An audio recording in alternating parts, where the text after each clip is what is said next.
Now let's talk about the schedule. First of all, let's look at the original schedule that would have been had we been back for live classes.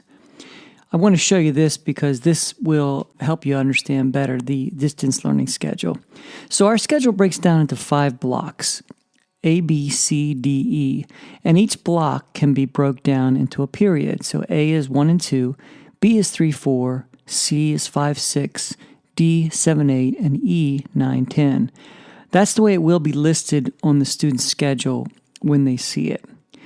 So A and E were all year classes, every day, all year long. A was an academic class, and E was an arts class. All the students were in arts.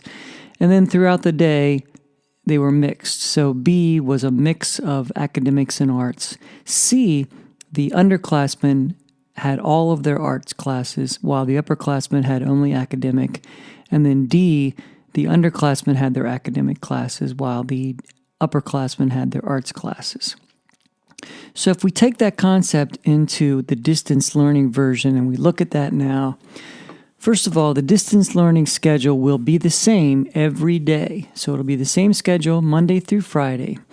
Every class will be 35 minutes long with a 10-minute break. The first block is A block. There will be a 10-minute break after that. If we break this down, we can kind of see A block is from 9 to 9:35. The underclassmen are in academics. Grade 9 are in health, PE, and FOT, and that's a little bit different because that will be broken up between those 3 classes during that one period of time. Block A will be academics for all of the upperclassmen.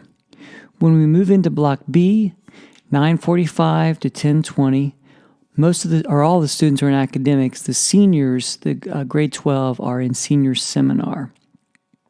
When we get into B2, understand B2 just means that is the B class that would have been on the B days.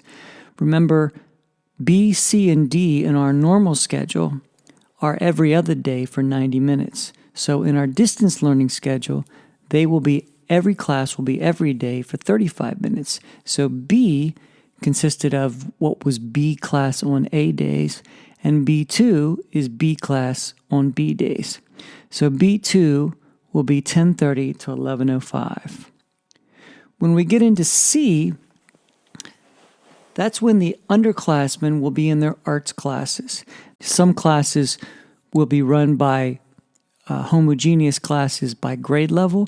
Other classes will be run by electives that the students signed up for. The teacher in that discipline will let the students know. C2, after lunch, is basically just the C class that would have been on B days. D is 1:35 to 2:10 with a break at 2:10. D2 is the D class that would have been on B days. And then E, that ensemble time where all the students are in arts, is 3:05 to 3:40. And then at the end of the day, there's that asynchronous time that gives the students a chance to work on their projects, on their homework, but also it gives them an opportunity to check in with their teachers or small group instruction if that is needed at that time. So this is what the schedule will look like, and this is a freshman schedule. If you look at the times are listed above, Block A, Block B1, B2, C1, C2, D1, D2, and E. If we look at the student schedule, first of all, you'll notice that right now I've outlined the homeroom. And the homeroom is not an actual place the students go to, but this tells us what discipline they're in.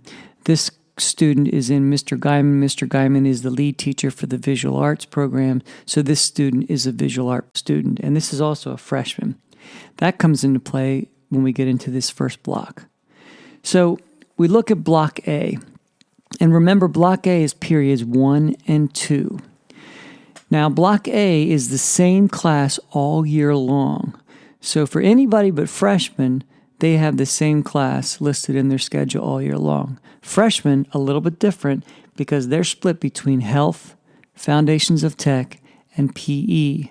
in that one block all year long. So they will have every other day classes in one semester, and then they'll have health in another semester, depending on how their schedule lines up. When we get into the next group, 3-4, remember periods 3-4 is B block. And if you'll notice, it says 3-4 is a year-long class, and this student has Honors U.S. Studies, and it says Meet Days A, so that's the A class, so that's B1. That is the B class that would have been on the A days, so the main B class. And that class will be for 35 minutes every day. When we look at B2, you'll notice again, still 3-4, but this is the meet day of B.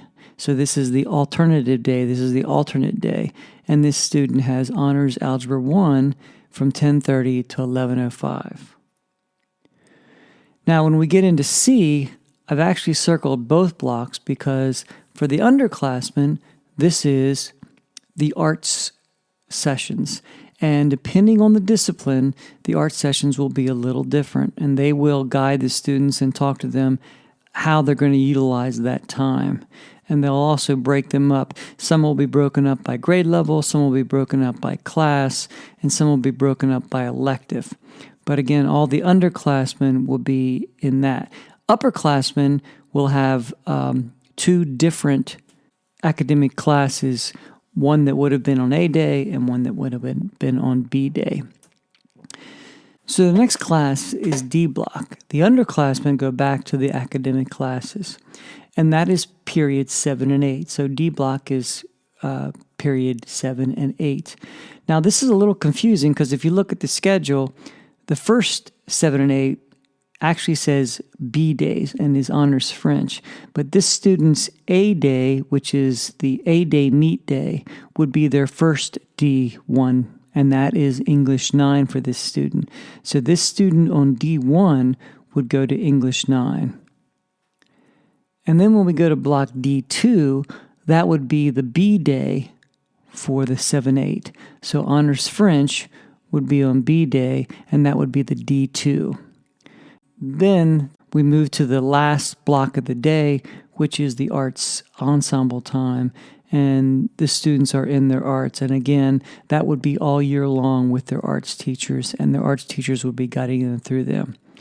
I know there's some confusion, so we're going to be making up a form for the students to kind of transfer their information from their schedule into the form. It will look very much like the little grid at the very top so they can put in the class. The class then will have their Google code, and then that will also link them to their Google Class and their Google Zoom or Google Meets as it leads to it. Obviously, we will have some confusion at the start, and that's okay, and that's also why we will have information nights for parents and ongoing Zooms for people to kind of check in and find out what's working and what's not working, and also to reach out for help. So, ultimate goal, we're going to have an interesting first week, I'm sure. Just like we did when we go to school, we have when we have a live full school, we have students getting lost all first week, and I'm sure we will the first week here. So bear with us. We will help to make sure that all the students feel comfortable and find out where they're going. If you have any questions, feel free to reach out through email or call. Thank you very much.